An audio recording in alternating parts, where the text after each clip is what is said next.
तो आज की हमारी ये जो क्लास है, ये क्लास है NTA UGC net social work, जिसका एग्ज़ाम होना है अगस्त 2022 में।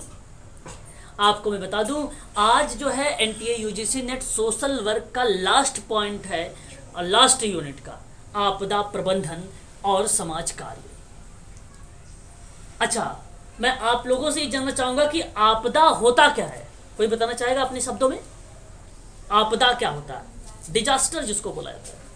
पर्यावरणीय रूप में जो सर एक इमरजेंसी की तरह, जैसे सर बहुत ज्यादा हानि हो जाती है जनधन की, चलो ठीक बाढ़ है। जैसे हो गया ये सब। आपदाएं दो तरह की होती है, एक मानवीय होती है, दूसरी प्राकृतिक होती है। तो प्राकृतिक आपदा वो जो जिसपे मानव का कोई नियंत्रण नहीं होता है, उसमें जन और धन दोनों की हानि होती है, जैसे भूकंप है अच्छा और बाढ़ है। अच्छा, चलो ठीक है। अपने अपने विचार आप लोगों ने प्रकट किए और सही था लगभग लगभग सभी का अपने अपने विचारों से। तो देखो, आपदा का अगर मैंने मतलब बताऊं आप लोगों से, तो विपत्ति होती है, मतलब मुसीबत होता है, कठिनाइयाँ होती हैं। आपदा का मतलब, आपदा को अंग्रेजी में डिजास्टर कहा जाता है। डिजास्टर जो शब्द है वो दो शब्दों से मिलकर बना है, आपको भली भांति तरीके से पता होना चाहिए। एक होता है डेस, और डिस का अर्थ जो होता है वो होता है बुरा, अर्थात अशुभ। आप कह लीजिए अशुभ, कह लीजिए, है ना, डिस का अर्थ है। और अगर हम बात करें दूसरे अर्थों में तो एस्ट्रो कहा जाता है। क्या बोला जाता है इसको? एस्ट्रो कहा जाता है। और एस्ट्रो में अगर हम बात करेंगे तो इसका मतलब होता है जो है नक्षत्र या स्टार, आप कह लीजिए नक्षत्र या स्टार कह लीजिए। स्टार मतलब समझ रहे हो, तारे ना, ये। तो मेरा कहने का मतलब ये हुआ कि पुराने जमाने में किसी विपत्ति या मुसीबत और कष्ट का कारण बुरा नक्षत्र का प्रकोप माना जाता था।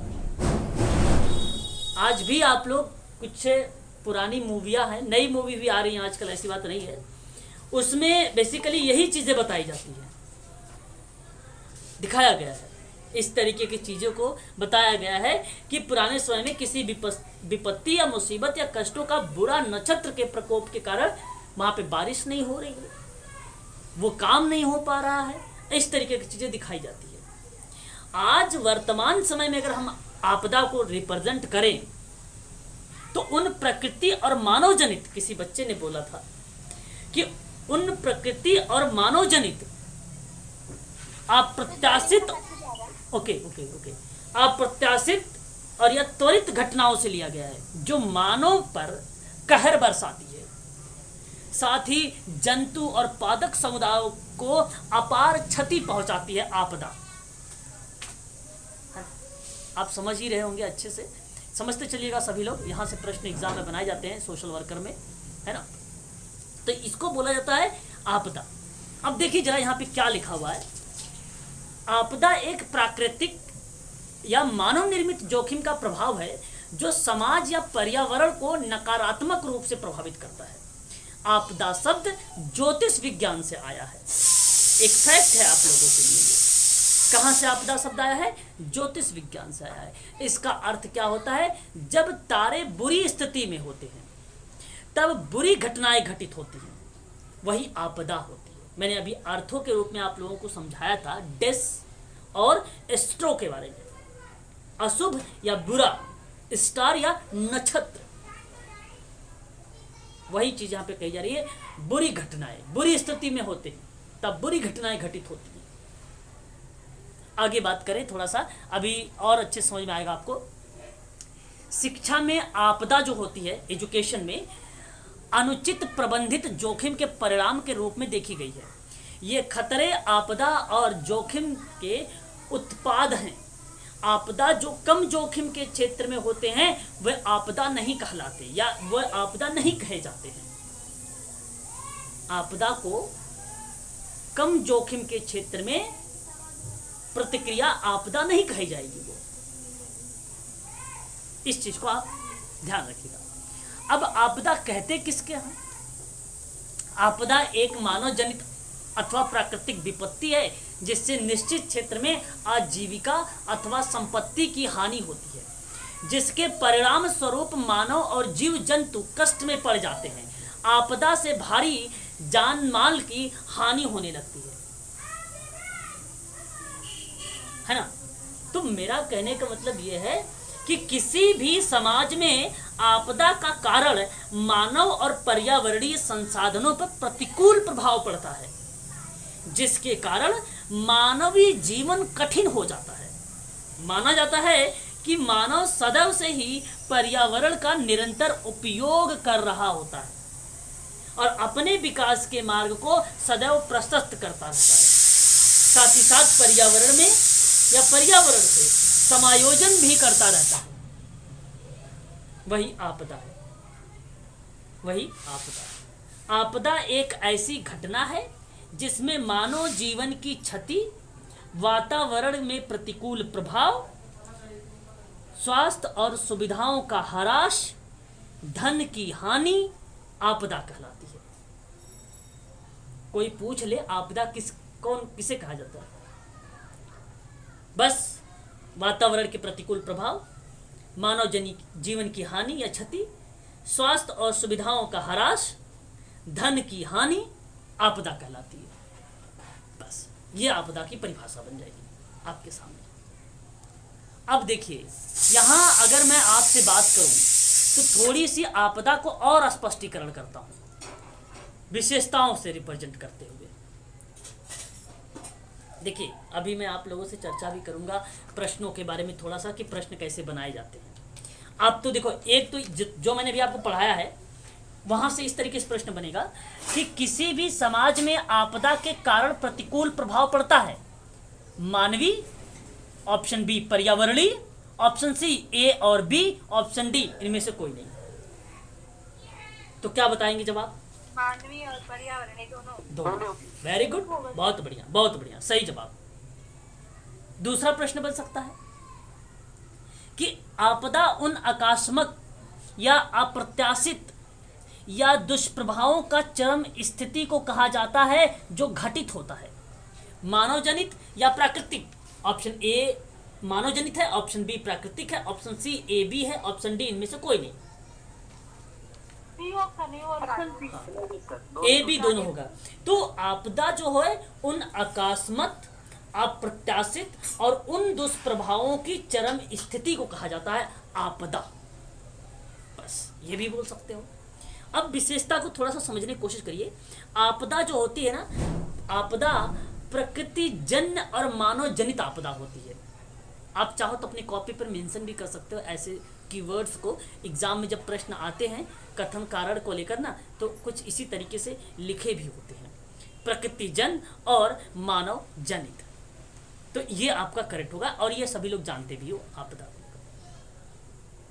अच्छा, दूसरी पॉइंट, आपदा जो होता है अप्रत्याशित और त्वरित गति से घटती है। आपदा कैसे घटती है? अप्रत्याशित, क्योंकि मैंने अभी आपको बताया भी है कि अकस्मात और अप्रत्याशित और उन दुष्प्रभावों को चरम स्थिति को कहा जाता है आपदा। तो अप्रत्याशित और त्वरित घटित वाली है, त्वरित गति से जो घटती है वही आपदा होती है।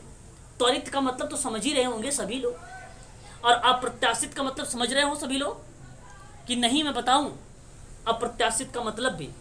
आप हाँ, अप्रत्याशित का मतलब क्या होगा कि जिसकी पहले से आशा ना की गई हो, यानी अचानक घटित होने वाला, अचानक घटित होने वाले को क्या कहा जाता है? अप्रत्याशित बोला जाता है।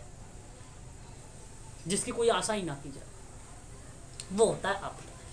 तीसरी बात आप यहां पर यह भी ध्यान रख सकते हैं तीसरी में, कि आपदा से जान माल को नुकसान पहुंचाता है, लोगों को चोट पहुंचाती है और स्वास्थ्य पर बुरा असर पड़ता है। यह तीसरी बात है आपदा के परिप्रेक्ष्य में। बात को समझते चलिए। आपदा के बात में अगर हम करें तो यहाँ पे सामाजिक स्ट्रक्चर, जो सोशल संरचनाएं हैं, वह ध्वस्त हो जाता है, इमारतें क्षतिग्रस्त हो जाती हैं आपदा में, है कि नहीं? यस या नो? हाँ सर। अच्छा, आपदा क्या होता है? आपदा के कारण ही परिवहन, संचार व्यवस्था और अनिवार्य सेवाएं क्या हो जाती हैं? प्रभावित हो जाती हैं, है ना? प्रभावित। अभी आप देखिए कोविड-19 आया था, आपदा ही तो थी। सामाजिक संरचना ध्वस्त हुआ, परिवहन ध्वस्त हुए थे, संचार में जो है प्रभावित हुआ था, अनिवार्य सेवाएं प्रभावित हुई थी, सारी चीजें प्रभावित हुई थी। तो ये आपदा थी। आगे अगर हम बात करें, इस आपदा के कारण परिवहन, संचार और सेवाओं के साथ साथ आम जनजीवन अस्त व्यस्त हो जाता है और यह अचानक और अनजाने और व्यापक पैमाने पर आक्रमण कर सकती है या कर देती है, वही आपदा होती है। बात यही समाप्त नहीं हुई।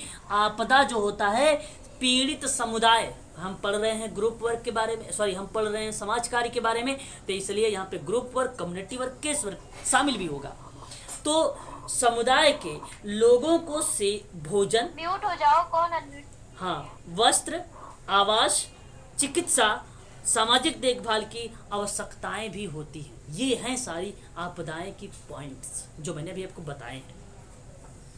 अच्छा, आप में से कोई मुझे बताएगा प्रकोप किसे कहते हैं? प्रकोप और आपदा। आपदा मैं बताता हूं, अभी दोनों में क्लियर करता हूं। प्रकोप किसे कहते हैं? और ये भी आपदा का एक प्रकार है, पर थोड़ा सा इससे मतलब विध्वंसकारी ज्यादा होता है ये। हाँ, ज्यादा विध्वंसकारी होता है ये।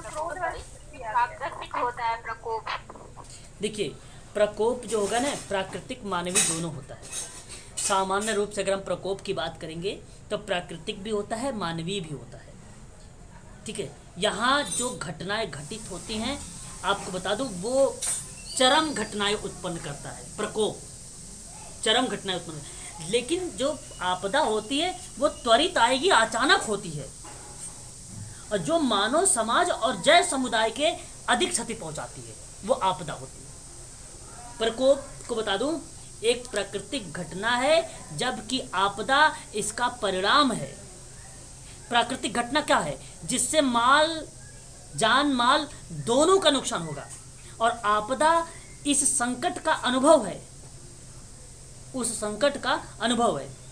यदि भूकंप 4.0 से कम परिणाम आता है तो वह उस क्षेत्र के लोगों के लिए आपदा नहीं होगी, क्योंकि इसका प्रभाव उन क्षेत्रों के लोगों का नग्न होगा। यदि भूकंप 7.0 आ जाए और अधिक परिणाम आते हैं, वहाँ पे स्थान जो है तहस नहस हो जाता है, तो वह आपदा बन जाएगा, वह आपदा बन जाएगा, वह आपदा बन जाएगा। तो याद रखेंगे, ये थोड़ा सा उसके रीजंस बन जाते हैं, है ना। अब देखो, आपदाओं से होने वाली कुछ हानियां होती हैं। जैसे आपदाओं से बड़े पैमाने पर जान माल की हानि होगी। आपदा समाज सामान्य कार्य प्रणाली को बाधित कर देगी। आपदाएं जो होता है पर्यावरण की गंभीर खतरा उत्पन्न करती है। आपदा समुदाय को प्रभावित करती है, जिससे क्षतिग्रस्त के लिए बाहरी सहायता की आवश्यकता होती है। आपदाओं से राष्ट्र का अर्थव्यवस्था अस्त व्यस्त हो जाता है ना। ये सारी क्या है, आपदाओं के बारे में अगर हम बात करते हैं तो कुछ निकल के आते हैं रीजन, या एक प्रकार से कहें हानियां, कुछ निकल के आती हैं हानियां। अब देखिए, आपदा के कुछ कारण, आपदा के कारण क्या क्या होते हैं, मैं आपको बताना चाहूँगा। आपदा के बेसिकली मुख्य रूप से 2 कारण होते हैं। वैसे तो मैं बता दूं आपको, आपदा के कारण जो है भूगर्भीय आपदा होता है एक। चाहो तो अगर आप लिखना चाहो तो लिख भी सकते हो। देखिए, कभी एग्जाम में अगर आ जाता है पॉइंट में, तो भूगर्भीय आपदा को आप लोग ना कहिएगा कि आपदा नहीं, ये आपदा है। और अभी मैं स्पष्ट भी करूंगा कि कैसे है आपदा, भूगर्भीय आपदा, है ना। फिर उसके बाद अगर हम बात करते हैं तो एक आपदा आपका क्या बनता है, अच्छा, भूगर्भीय आपदा में जानते हो क्या होगा? जैसे ज्वालामुखी, क्या ज्वालामुखी, भूस्खलन हो गया, हाँ, भूकंप हो गया, हिमस्खलन हो गया, सिंक होल हो गया, ये सारे बनते हैं आपदा में, भूगर्भी में, है ना। सिंपल सी है। जलीय आपदा क्या होगा? दूसरा होता है जलीय आपदा। बादलों का फटना। अरे वाह, वेरी गुड। हाँ, ये चीज़ें हो जाएगी आपका। देखिए, कोई ज्वाइन हो रहा है, मैं उनको एक बार ज्वाइन कर लेता हूँ। देखिए सर, आप ना समय पर ज्वाइन किया करें, सभी लोगों को से समय 8 बजे तक जो है क्लास को ज्वाइन कर लिया करो आप लोग। मैं 15 मिनट पहले लिंक दे देता हूँ, है ना। अच्छा, किसी बच्चे ने बोला कि भाई सुनामी है, किसी ने बोला कि बाढ़ है, ठीक है। तो ये सारी चीज़ें जो है बादल का फटना वगैरह जली हुए आपदा में आता है। तीसरी बात अगर हम करते हैं तो तीसरी बात आता है मौसमी आपदा। कौन बताएगा? अचानक से मौसम मतलब खराब हो जाए, तेज कोई तूफान आ जाए, कोई आंधी आ जाए, आंधी तूफान। आंधी तूफान, चक्रवात बोलो सीधा सा ना, चक्रवात। आंधी तूफान तो आता ही रहता है ना। चक्रवात हो गया, है ना, सूखा पड़ गया, है ना, है ना, गर्म लहर आ गई, शीत लहर आ गई। हरिकेन जानते हो? कितने लोग हरिकेन जानते हो? हरिकेन, हरिकेन से भी प्रश्न एग्जाम में बनाए जाते हैं। हरिकेन, नाम सुना है पर याद नहीं आ रहा। हरिकेन जी, हरिकेन एक प्रकार का तूफान है। क्या है? तूफान। स्टॉर्म। हाँ, अब मैं आपको बता देता हूँ, थोड़ा सा समझ लो। ये हरिकेन जो है ना, उष्ण कटिबंधी चक्रवात कहा जाता है इस हरिकेन को। क्या बोला जाता है? ये आपको फर्स्ट पेपर में हो सकता है मिले आप लोगों को, या तो फिर सोशल वर्क में भी मिल सकता है। ऐसा नहीं कि नहीं मिलेगा, सोशल वर्क में मिल भी सकता है, ठीक है। उष्ण कटिबंध चक्रवात कहा जाता है। और हरिकेन सबसे अधिक शक्तिशाली और विनाशकारी तूफान होता है ये हरिकेन। और अब इसकी उत्पत्ति जानते हो कहाँ से हुई है? अटलांटिक बेसिन से हुआ है। कहाँ से? अटलांटिक बेसिन से हुआ है। अटलांटिक बेसिन से हुआ है इसकी उत्पत्ति। अब ध्यान रखिएगा, ये उत्पत्ति कैसे, इसकी उत्पत्ति कैसे होती है हरिकेन की? जब उष्ण कटिबंधी चक्रवात, ठीक है, ठीक है, ऐसे इंजनों के समान होते हैं जिसके संचालन के लिए ईंधन के रूप में गर्म नमी युक्त वायु की आवश्यकता होती है। और इसका कारण यह है कि इसका निर्माण केवल ऐसे कटिबंध क्षेत्रों में होता है जहां सतह के नीचे कम से कम 50 मीटर यानी 165 फीट की गहराई पर महासागर का तापमान 80 डिग्री फ़ारेनहाइट हो जाए, यानी 27 डिग्री सेल्सियस। ठीक है, इस चीज को बताता है हरिकेन।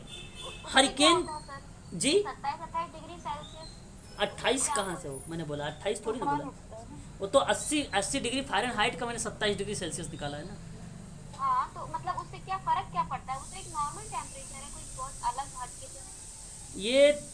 ये गहराई पर महासागर के तापमान की बात कर रहा हूँ, गहराई की बात कर रहा हूँ, ठीक है, उसकी बात कर रहा हूँ। वहाँ तापमान सामान्य थोड़ी ना होता है ना। जब इसकी तूफान की अधिकता होती है इसमें, तो हरिकेन कितना होता है इसका? 74 समथिंग होगा, 74 मीटर प्रति आवर, है ना, ये होगा। ठीक है, ये चीज़ें आप ध्यान रखिएगा। ये पहले नंबर की गति होगी, दूसरे नंबर पे 96 होता है, तीसरे पे 111, चौथे पे 130, पाँचवें पे 157। तो ये 5 टाइप के स्केल निकाला गया था। उस स्केल का नाम था हरिकेन की तीव्रता। सैफिर हरिकेन की तीव्रता को जो है सैफिर सिप्सन हरिकेन विंड स्केल बोलते हैं उसको। हरिकेन को तीव्रता को नाप लेते हैं, ये बोलते हैं। और कब कब आता है ये मालूम है आपको? एक इसकी जो शुरुआत होगी जो है कैरिबियाई सागर में, ये हरिकेन मौसम की शुरुआत जो है 1 जून से होती है और 30 नवंबर तक होता है इसकी। अटलांटिक में बेसिकली प्रतिवर्ष 12 हरिकेनों का विकास होता है उसमें। तो हरिकेन भाई वहाँ पे तो काफ़ी ज़्यादा है। तो ये चीज़ें हैं, हरिकेन भी आता है, देखने को हमें मिल जाता है, ठीक है। तो इस चीज़ को आप लोग जो है ध्यान रखिएगा। फिर आगे हम बात करते हैं, हरिकेन हो गया आपका, मौसम हो गया। फिर उसके बाद हम क्या बात कर रहे थे? प्रकोप और आपदा। प्रकोप और आपदा में जैसे पृथ्वी का उल्काओं का टकराव हो जाए, उल्काओं का आपसी टक्कर हो जाए, तो वो उसको शामिल किया गया। मानवकृत प्रकोप, ये तो बहुत ही सिंपल है, जहाँ पे भौतिक आपदा शामिल किया गया है, वायु और जल प्रदूषण शामिल किया गया है, मृदा का अपरदन शामिल किया गया है, भूशक्ल शामिल किया गया है, बाध जनित भूकंप शामिल किया गया है, क्षरण और दावानल को शामिल किया गया है। ये सारी चीज़ें आते हैं मानव और प्रकोप, के अंतर्गत आते हैं। रासायनिक आघात जो है आपदा में क्या होगा, नाभिकीय विस्फोटक होगा, रेडियोधर्मी विकिरण होगा, जहरीली रसायनों का रिसाव हो जाए। इसके बारे में तो आप लोगों ने पढ़ा ही होगा, हाँ नहीं पढ़ा है? एमपी में हुआ था कि नहीं, कहाँ हुआ था? भोपाल में। एमसी में इट्टा वाला वो जो गैस वोलियम वाला हुआ था भोपाल में सर 1984 शायद। हाँ 1984 में, 1984 में, ठीक है। भोपाल की उसको क्या बोला जाता है जानते हो आप लोग? भोपाल गैस त्रासदी। हाँ वेरी गुड, भोपाल गैस त्रासदी बोला जाता है। हाँ तो ये जो भोपाल गैस त्रासदी है, आप ध्यान रखिएगा इसको, जो है भोपाल गैस का यहाँ पे जो रिसाव हुआ था 3 दिसंबर 1984 को स्थित भोपाल में यूनियन कार्बाइड कीटनाशक संयंत्र से रसीली गैस का रिसाव हुआ और इस हादसे में हज़ारों लोगों की मौत भी हुई थी, ठीक है। और यहाँ पे किसी बच्चे ने अभी बताया है उस गैस का नाम, बताइए फिर से उस गैस का नाम। मिथाइल आइसोसाइड। हाँ मिथाइल आइसोसाइड। तो इस चीज़ को आप लोग जो है, फिल्म भी बनी हुई है, क्या बनी हुई है? एक शॉर्ट फिल्म भी है इसकी।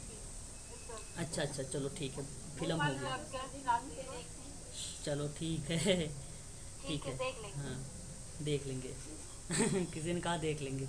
चलो देखो आगे अगर हम बात करें तो फिर उसके बाद आता है आपका प्राकृतिक आपदा, है ना।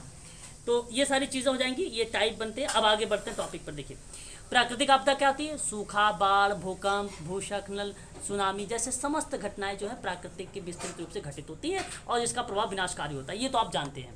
मानव जनित में भी आप जानते हैं, वे आपदाएं जो मानव के कारण उत्पन्न होती हैं, मानवकृत आपदाएं कही जाती हैं और मानवीय महत्वाकांक्षा और प्रयासों से संबंधित है, जैसे आणविक है, जैविक है, रासायनिक है, बम विस्फोट है आदि जैसे मानवीकृत आपदाएं के अंतर्गत जो है इसको शामिल किया गया है कि नहीं? ये चीज़ आ जाएंगी। अच्छा एक आपदा प्रौद्योगिकी आपदा भी होती है, पर्यावरण दुर्घटना हो गई, औद्योगिक दुर्घटना हो गई, नाभिकीय युद्ध हो गया, इसको प्रौद्योगिकी आपदा बोला जाता है ना। ये भी आप ध्यान रख सकते हैं। अब देखिए आगे, अब आगे अगर हम बात करते हैं यहाँ पर तो आगे आता है एक चीज़ और।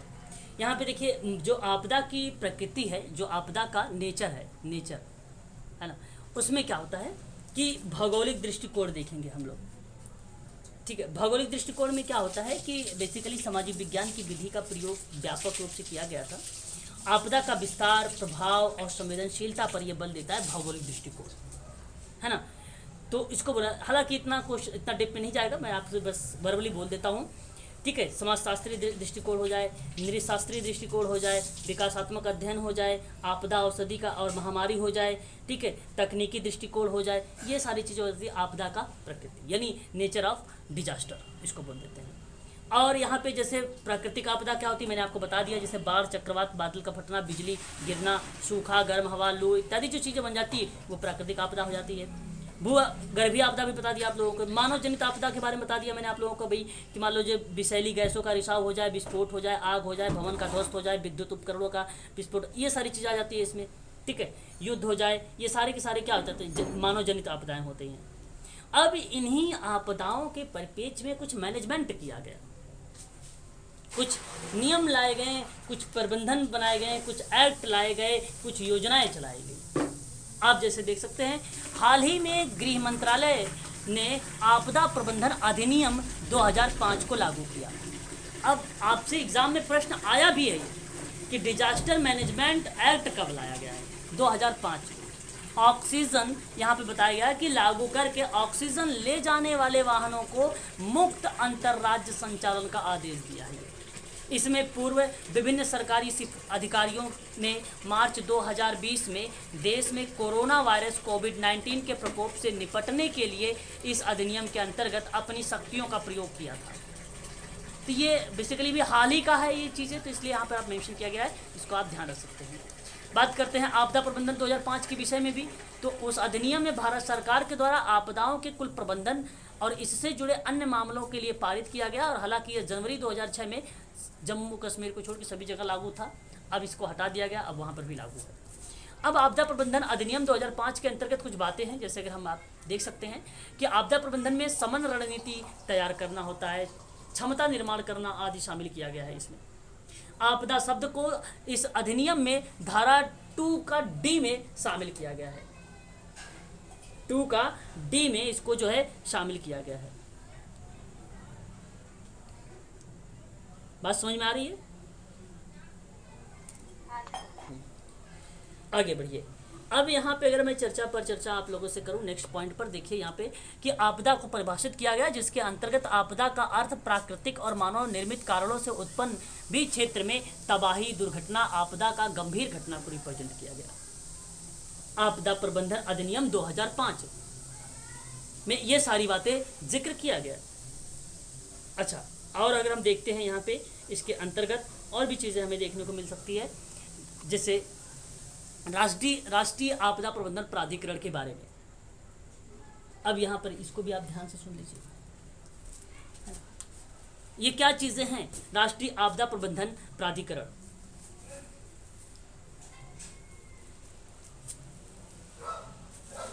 सर, इसके लिए नीतियाँ पॉलिसी वगैरह लगाते होंगे, बनाते होंगे, लागू करते होंगे इसके अंदर। ओके, देखिए यह आपदा के प्रति समय पर और प्रभावी प्रतिक्रिया के लिए नीतियां, योजनाएं और दिशा निर्देश तैयार करने हेतु एक शीर्षक निकाय है। मैं आपको बता दूं, अधिनियम की जो प्रमुख विशेषता थी, कौन सी? आपदा प्रबंधन की। जो अधिनियम गृह मंत्रालय के समग्र राष्ट्रीय आपदा प्रबंधन को संचालित करने के लिए नोडल मंत्रालय के रूप में नामित किया गया, जिसे संस्थागत संरचना दिया गया कि भाई राष्ट्रीय, राज्य और जिला स्तर पर संस्थानों को एक व्यवस्थित संरचना के रूप में इसको रखा जाए।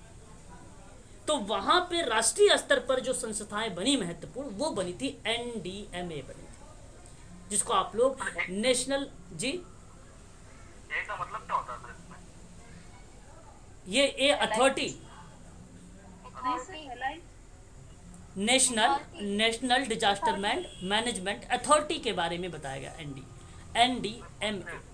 हाँ, तो यहाँ पे ये जो रही इस तरीके से काम करती थी। हालांकि ये भी 2005 को ही रिप्रेजेंट करता था। यहाँ पे अगर हम बात करें तो प्राधिकरण का प्रमुख कार्य ये था सर कि आपदा प्रबंधन से संबंधित नीति निर्माण करना, योजना निर्माण करना और उन्हें मान्यता प्राप्त करना या मान्यता प्रदान करना।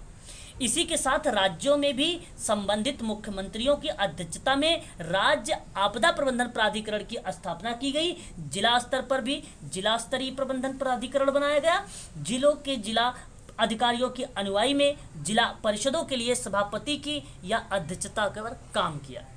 तो भारत में जो आपदा प्रबंधन के लिए शीर्ष प्राधिकरण है वो यही है, NDMA, जिसकी स्थापना 27 सितंबर 2006 को आपदा अधिनियम 2005 के माध्यम से की गई थी। ध्यान रखिएगा, ये राष्ट्रीय आपदा अधिनियम 2005 है, ये राष्ट्रीय आपदा प्रबंधन के प्राधिकरण की बात हो रही है, जिसकी स्थापना 2006 में हुई थी। अब कहता है कि NDMA कि भारत में आपदा प्रबंधन के लिए नीतियों को लागू करना है।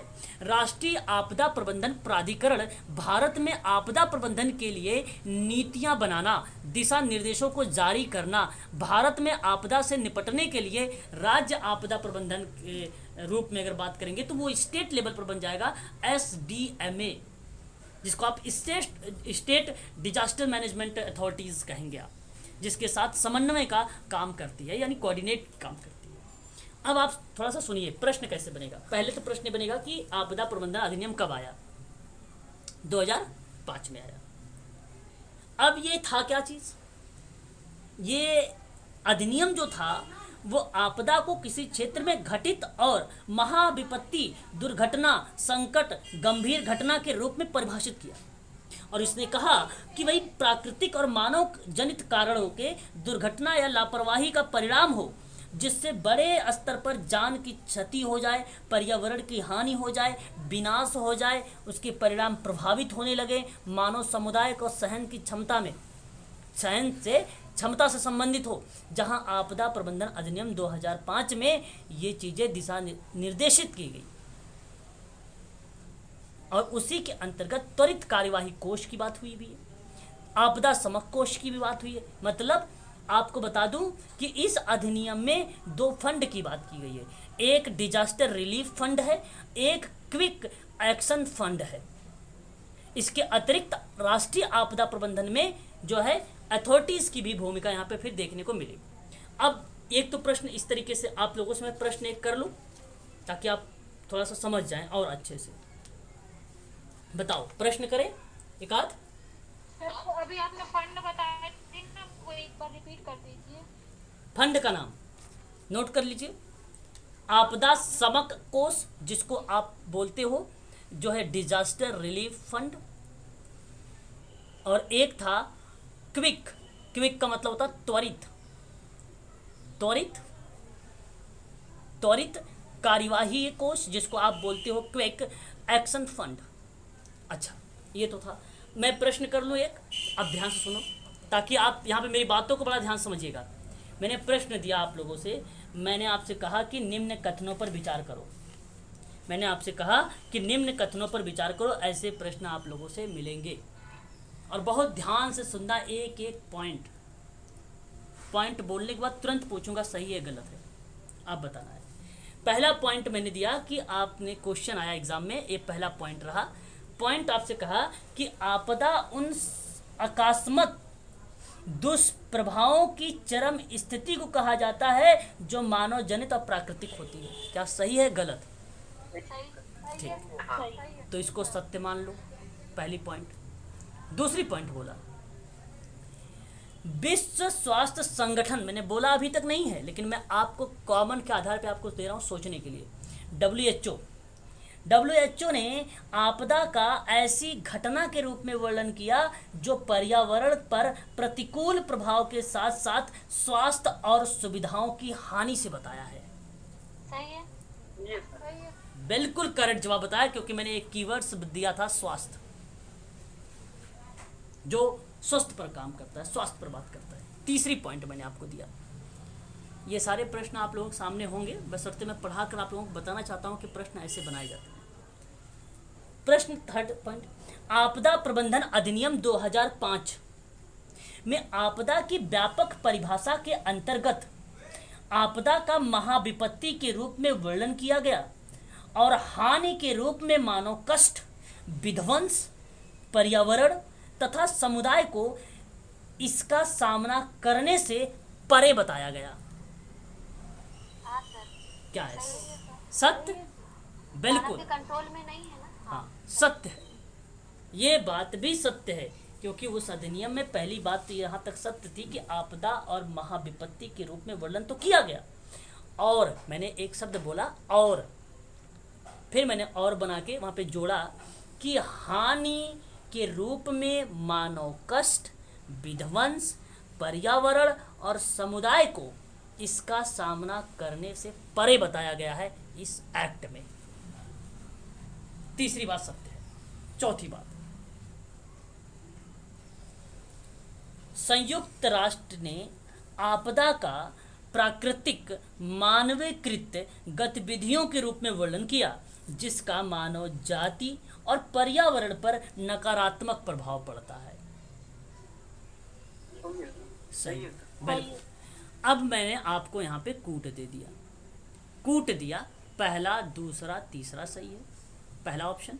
दूसरा ऑप्शन मैंने दे दिया कि 2 के बाद 3, 4, 1, 3, 4। सी ऑप्शन दे दिया 1, 2, 4। डी ऑप्शन दे दिया 1, 2, 3, 4।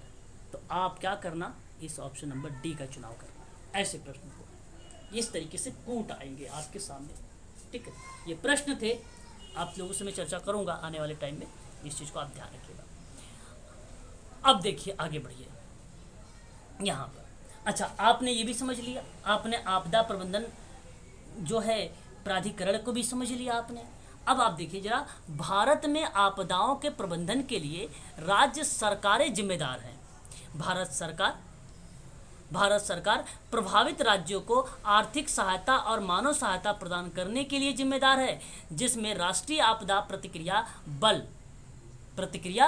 यानी आप वही नेशनल डिजास्टर जो है यहाँ पे डिजास्टर के बाद राष्ट्रीय आपदा हाँ प्रतिक्रिया है ना, प्रतिक्रिया मतलब रिस्पॉन्स फोर्स, हाँ, ये रिस्पॉन्स फोर्स।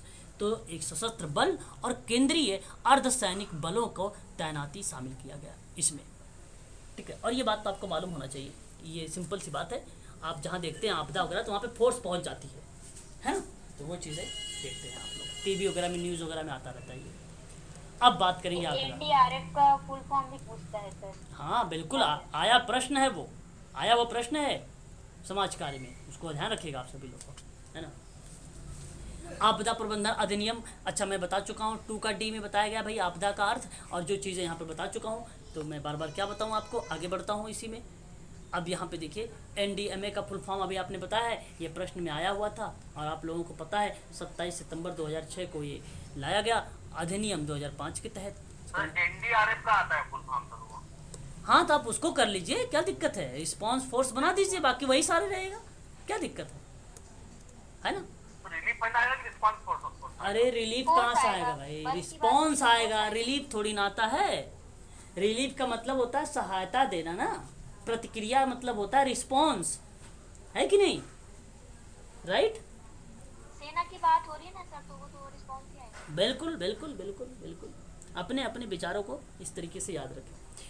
अच्छा, अधिदेश, इसका प्राथमिक उद्देश्य देखिए, प्राकृतिक और मानव निर्मित आपदाओं के दौरान जो है प्रतिक्रियाओं के समन्वय कायम करना है, आपदा प्रत्याशत यानी आपदाओं में लचीली रणनीति और संकटकालीन प्रतिक्रिया हेतु क्षमता का निर्माण करना है, और आपदा के प्रति समय पर प्रभावी प्रतिक्रिया के लिए आपदा प्रबंधन हेतु नीतियां, योजनाएं, दिशा निर्देश तैयार करने हेतु निकाय है ये।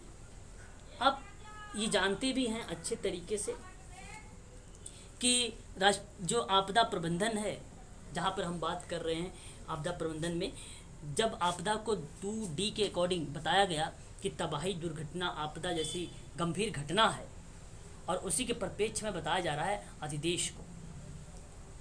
और ये बात आपकी कहाँ पे आ जाती है, फिर ये बातें आ जाती है अथॉरिटी के अंतर्गत। किसके अंतर्गत? अथॉरिटी के अंतर्गत, जिसके अंतर्गत। इस चीज़ को आप ध्यान रखिए। आपको बता दूं, अधिनियम की बात करें 2005 की, जहां धारा नंबर 8, देखो धारा 2D याद रखना और धारा 8 भी याद रखना, जो इम्पोर्टेंट है मैं उसी पे बात कर रहा हूँ आप लोगों से। अब इसके अंतर्गत राष्ट्रीय प्राधिकरण को उसके कार्यों के निष्पादन में सहायता देने के लिए एक राष्ट्रीय कार्यकारी समिति का गठन किया गया, समिति का गठन किया गया। आपको बता दूं, समिति को आपदा प्रबंधन हेतु समन्वयकारी और निगरानी निकाय के रूप में कार्य करने और राष्ट्रीय योजना और राष्ट्रीय नीति का क्रियान्वयन करने का उत्तरदायित्व दिया गया। किसको दिया गया था? आपदा प्रबंधन अधिनियम 2005 की धारा 8 के अंतर्गत राष्ट्रीय कार्यकारी समिति को। किसको? राष्ट्रीय कार्यकारी समिति को। बात करते हैं आगे, और आगे चर्चा करते हैं विजन को लेकर। एक समग्र और अग्र सक्रिय, मतलब एक फॉरवर्ड रूप में एक्टिव, तकनीकी संचालित और संवाहनी निकाय रणनीति के द्वारा एक सुरक्षित और आपदा प्रत्याशत भारत बनाना है, जिससे या जिसमें सभी हितधारक का मतलब होता है स्टॉक होल्डर की मौजूदगी हो, और जो रोकथाम, तैयारी और समक की संस्कृति का पालन करती है। ये विजन का एक पार्ट बना, एक प्रकार से देखने का पॉइंट ऑफ व्यू, उद्देश्य। आगे बढ़िए। अब हम बात करें तो यहाँ पर आप देख सकते हैं राष्ट्रीय आपदा प्रबंधन की नीति को, सॉरी नीति नहीं है, नीति 2009 की है, अभी नीति पर नहीं बात कर रहे हैं हम लोग। यहाँ पर बात कर रहे हैं राष्ट्रीय आपदा प्रबंधन प्राधिकरण के विकास की। तो देखिए जरा, आपदा प्रबंधन जो है प्राधिकरण को राष्ट्रीय प्राथमिकता का महत्व देने हेतु भारत सरकार ने अगस्त 1999 में एक उच्चाधिकारी प्राप्त कमेटी और वर्ष 2001 के गुजरात भूकंप के बाद एक राष्ट्रीय कमेटी का गठन किया गया। आपदा प्रबंधन योजना पर तैयारी की सिफारिश करने और प्रभावी समक सुलझाने हेतु कार्य किया गया। क्या किया गया? कार्य किया गया।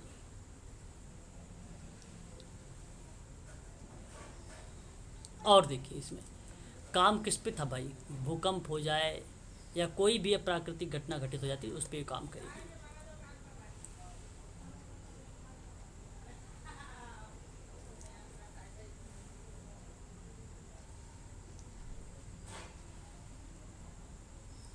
आगे बढ़ें। हाँ सर। हाँ, थोड़ा सा चलते बोलते रहिए। 10वीं पंचवर्षीय योजना के अभिलेख रिकॉर्ड में प्रथम बार आपदा प्रबंधन का एक विस्तृत अध्याय है।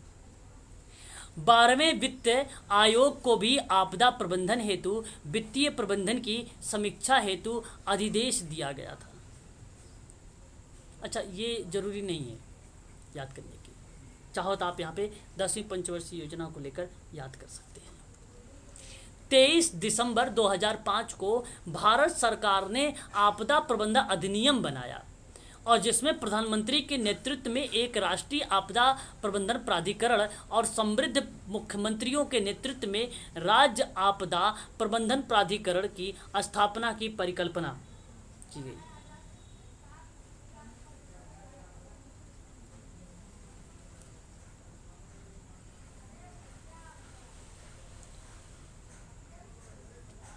है ना।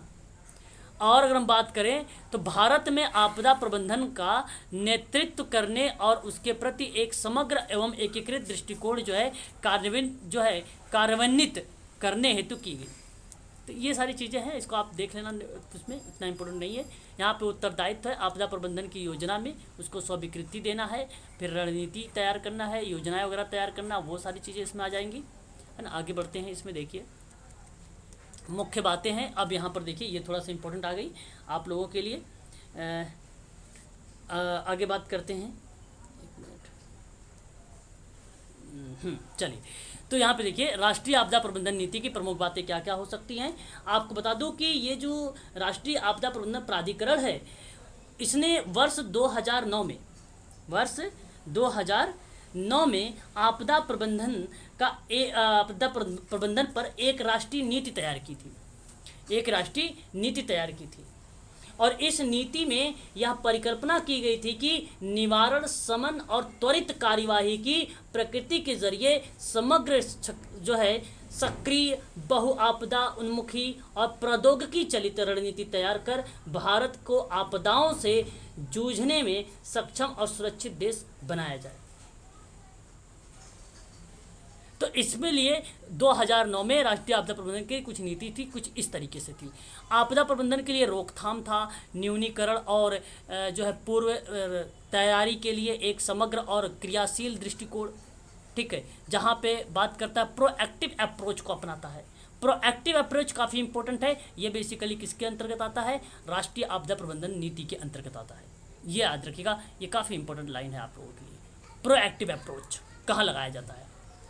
ठीक है, केंद्र और राज्य सरकारों का प्रत्येक मंत्रालय एवं विभाग आपदा संवेदनशीलता में कमी और पूर्व तैयारी से संबंधित विशिष्ट योजनाओं और पद्धतियों के लिए सुनिश्चित विधि या निधि का मतलब फंड, निधि का मतलब फंड की व्यवस्था करता है। ठीक है, बहुत सारी परियोजना पंक्ति में है, जैसे आपदा न्यूनीकरण के लेकर परियोजना का प्राथमिकता दी गई। पहले से जारी परियोजना को योजना में जो है आपदा न्यूनीकरण के उपायों को समाहित किया गया। अभी बात करेंगे थोड़ी सी योजनाओं के बारे में, एक आध दो हैं। ठीक है, ये चीज़ें हैं, तो ये सारी चीज़ें यहाँ पे शामिल है। आगे बढ़िए, आगे बात करते हैं।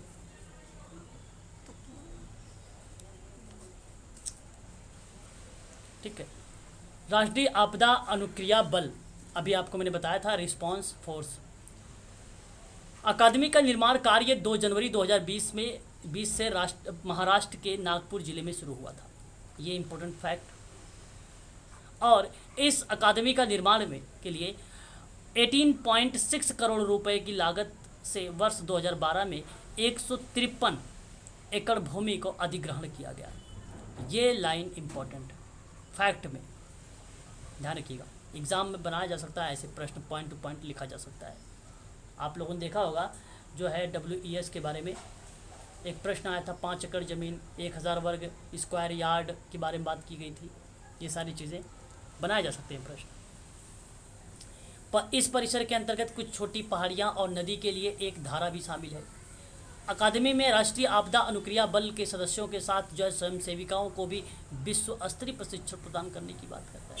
राष्ट्रीय आपदा अनुक्रिया बल पर अकादमी के निर्माण के लिए जो है सरकार ने 400 करोड़ रुपए का आवंटित किया है। ये आपके लिए इम्पोर्टेंट लाइन है, ये वाली सरकार ने कितना दिया भाई, ठीक है। रिस्पांस फोर्स के अकादमी के निर्माण के लिए 400 करोड़, है ना। ये सारी चीज़ें याद रखना है।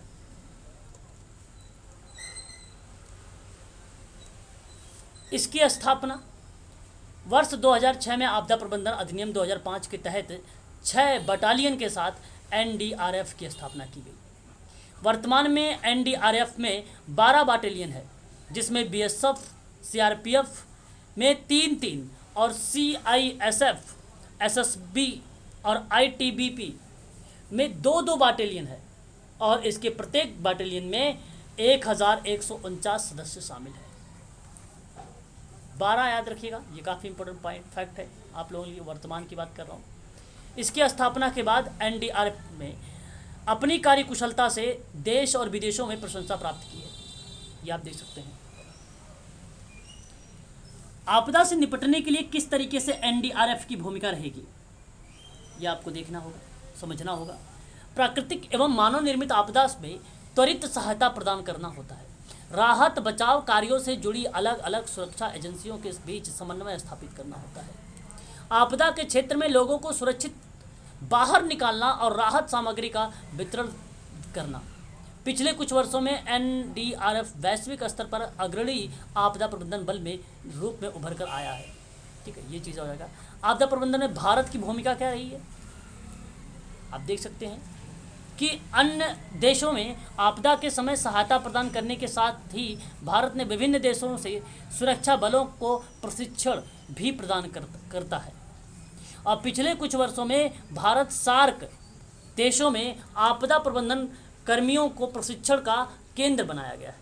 आप लोगों को मालूम है सार्क का पूरा नाम बताइए।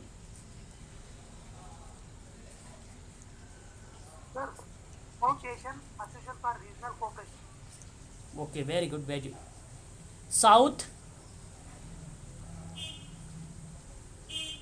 South Asian, very good. Association for regional corporation, very good. याद रखिएगा, ये भी इम्पोर्टेंट है सार्क एक की। बार और बता दीजिए। साउथ एशियन एसोसिएशन, हाँ, एसोसिएशन फॉर रिलीजन्स कॉरपोरेशन, ठीक है। इसमें आपको बता दूं कुल टोटल जो है कितने देश शामिल किए गए, 7 है 8, चलो देखते हैं। एक आपका आता है अफगानिस्तान, आपका एक आता है बांग्लादेश, एक आपका आता है भूटान, एक आपका आता है भारत, मालदीव, नेपाल, पाकिस्तान जिसको पाक कहते हो, श्रीलंका। कितने हुए, 1 2 3 4 5 6 7 8 देश। इसकी स्थापना 8 दिसंबर 1984 को ढाका में की गई थी। ढाका मतलब कहाँ है, बांग्लादेश में, ढाका में इसको स्थापित किया गया था। क्लियर हो गया, हाँ, इसको भी आप लोग जो है ध्यान रखिएगा थोड़ा सा। तो आपदा के प्रबंधन कर्मियों को प्रशिक्षण का केंद्र बन गया सार्क। आगे बात करते हैं। अब देखिए, मान लीजिए प्रश्न है ये आपके सामने कि हाल ही में प्रधानमंत्री नरेंद्र मोदी ने कब राष्ट्रीय आपदा प्रबंधन योजना 2016 जारी की थी। 1 जून, 1 जून, यस सर, यस सर। 1 जून 2016 का। अब यहाँ पे समझने की कोशिश करिएगा।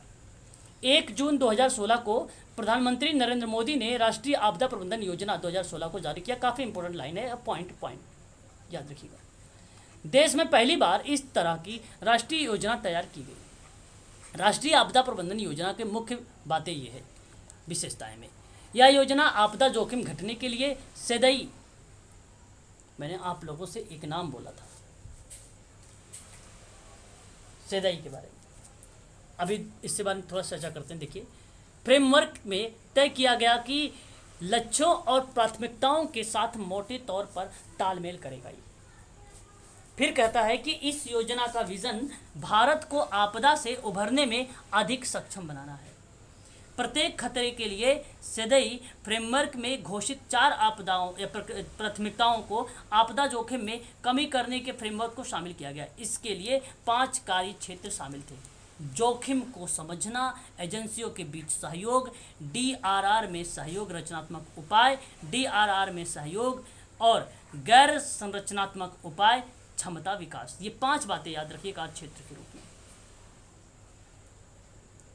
अच्छा, इस योजना में कार्यकारी हिस्से के पहचान 18 बड़े कार्यों के रूप में किया गया, जो इस तरीके से मिल जाएंगे आपको। इस तरीके से आप देख सकते हैं, पूर्व चेतावनी वगैरह ये सब आती है।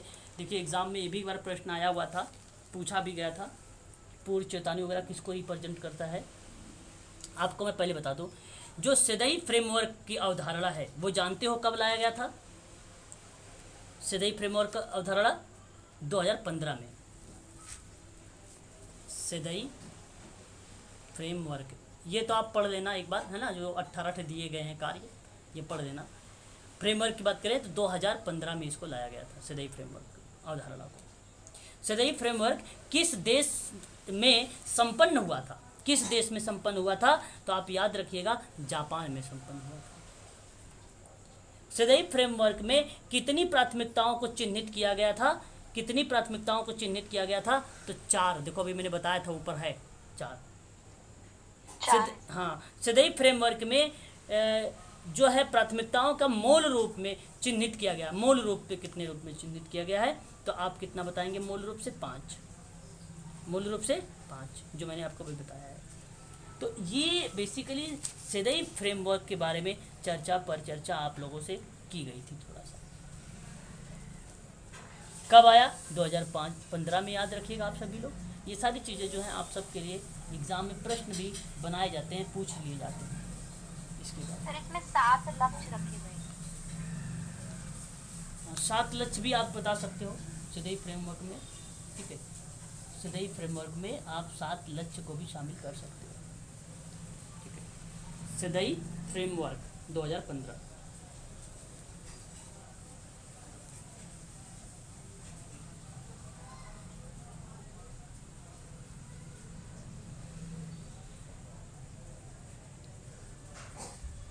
चलो आगे बढ़ते हैं।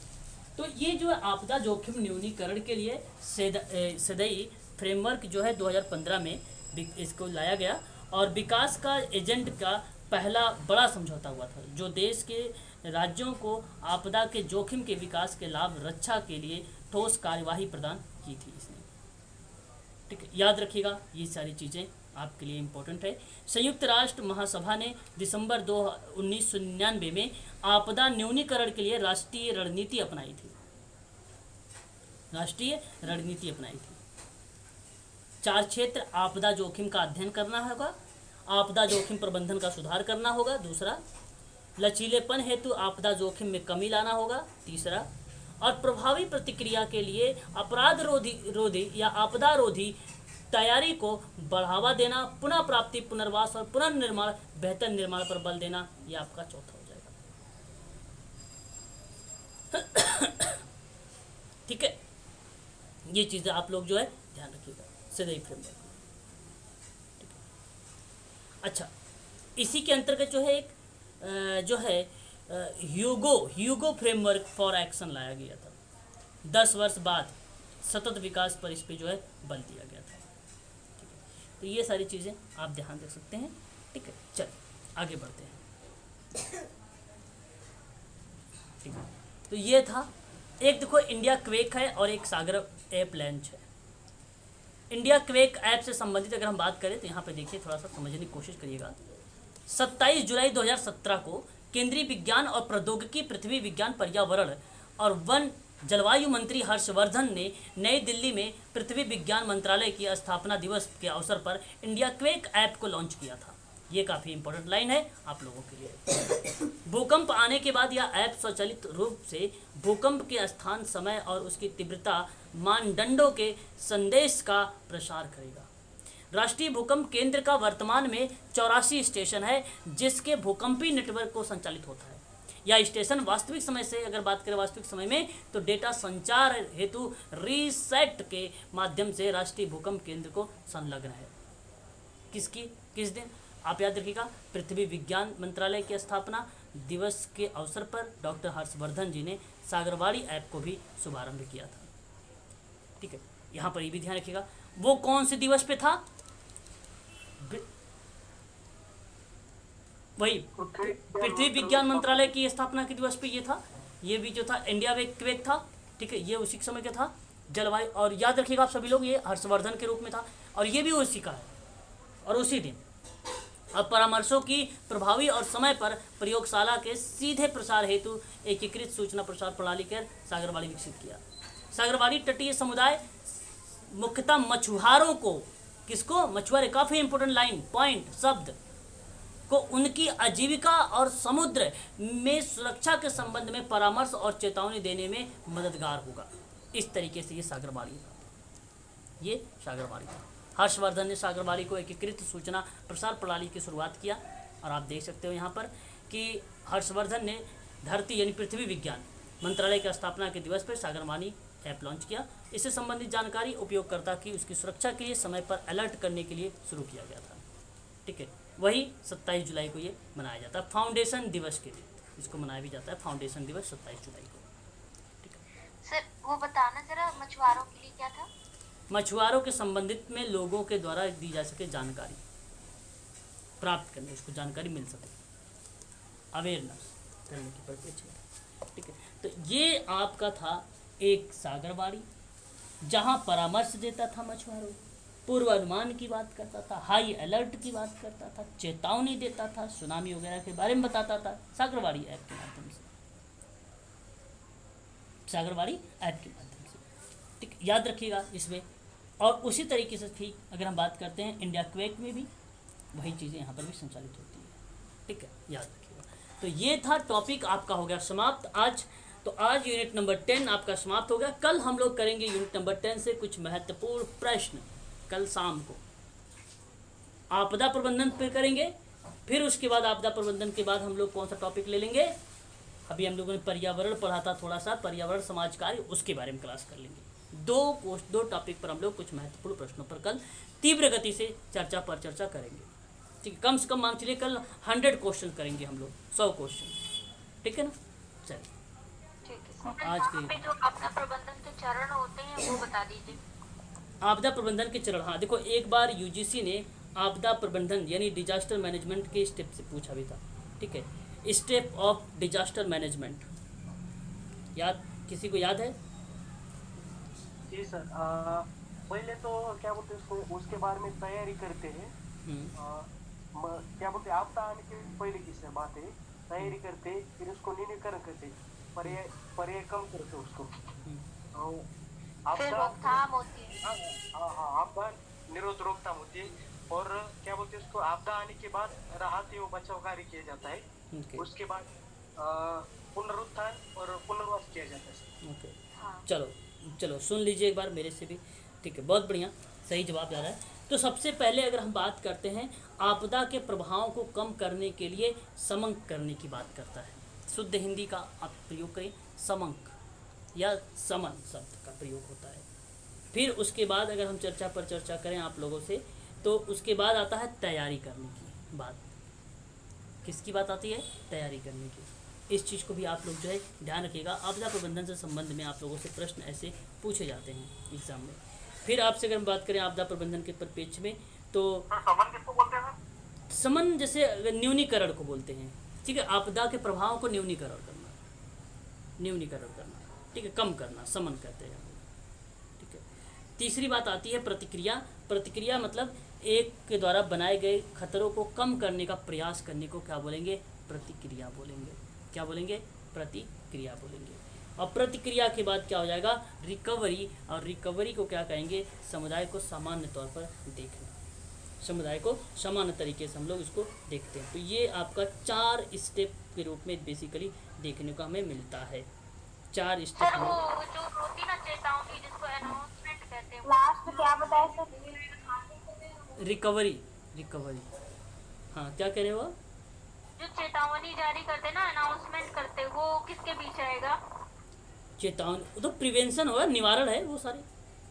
आप ऐसे में अगर आप चाहो तो इन्वॉल्व कर सकते हो कि पहले आपने रोकथाम लिख लिया, प्रिवेंशन की बात कर लिया, ठीक है, ये सारे स्टेप हैं, ठीक है।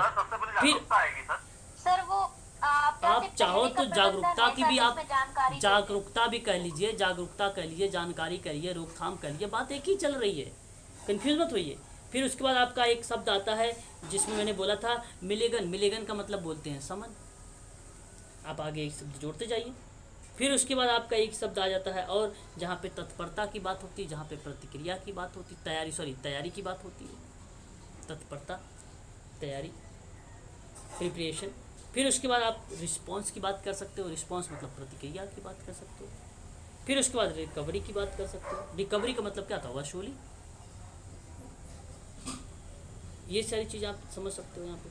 तो ये भी आपका जो है एक प्रकार से developing skill for disaster management के अंतर्गत ही आ जाता है ये चरण। जब आप किसी चीज़ को मैनेजमेंट के रूप में शामिल करते हो तब ये चीज़ें हमें देखने को मिल जाती है। स्टेप समझ में आया आपको? लिख लिया दोनों टाइप के, उसमें आपने आगे एक मेंशन भी कर लिया।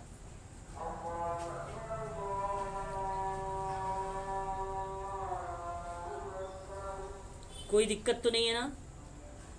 नहीं चलो फिर ठीक है, बहुत बढ़िया है भाई, आप लोगों को इसी तरीके से समझ में आना भी चाहिए। तो ये थे 5 स्टेप जो डिजास्टर मैनेजमेंट के संबंध में थे और इम्पोर्टेंट भी है, यह अपने आप में इम्पोर्टेंट भी है, ठीक है, याद रखिएगा सभी लोग। चलिए आज के लिए बस इतना ही रखते हैं हम लोग, ठीक है। अब हम लोग जो है कल इसके बारे में कुछ प्रश्नों पर चर्चा हम लोग करेंगे, ठीक है। चलो ठीक है सर। ओके। सर इसका पीडीएफ दे दीजिएगा। संवाद समाप्त हो गई क्या यूनिट 13? हाँ समाप्त हो गई, कॉन्ग्रेचुलेशन। हाँ, सिलेबस खत्म। हाँ समाप्त हो गया। चलो धन्यवाद भाई आप लोग। हाँ तो आज जो है आपका सिलेबस जो है, जो भी बच्चे शुरुआत से जुड़े थे उनको पता होगा भाई कि ये सारी टॉपिक आज समाप्त हो गई है। बाकी कल प्रैक्टिस करेंगे क्वेश्चन, और फिर उसके बाद जो है हम लोग 6 बजे वाली क्लास में जो है कॉन्सेप्ट पढ़ेंगे, इंपॉर्टेंट टॉपिक पढ़ेंगे। मैंने जो है पीडीएफ 4-5 बना रखी है जिसमें अब वेरी मोस्ट इम्पोर्टेंट चीज़ें हैं। एक बार कहो तो मैं स्क्रीन आप लोगों को दिखा देता हूँ कौन कौन सी पीडीएफ है। आप लोग रहिए, अभी जाइएगा मत, मैं दिखा देता हूँ, थोड़ी सी बता भी देता हूँ ताकि आपको पता चल जाएगा क्या क्या चीज़ें जो है।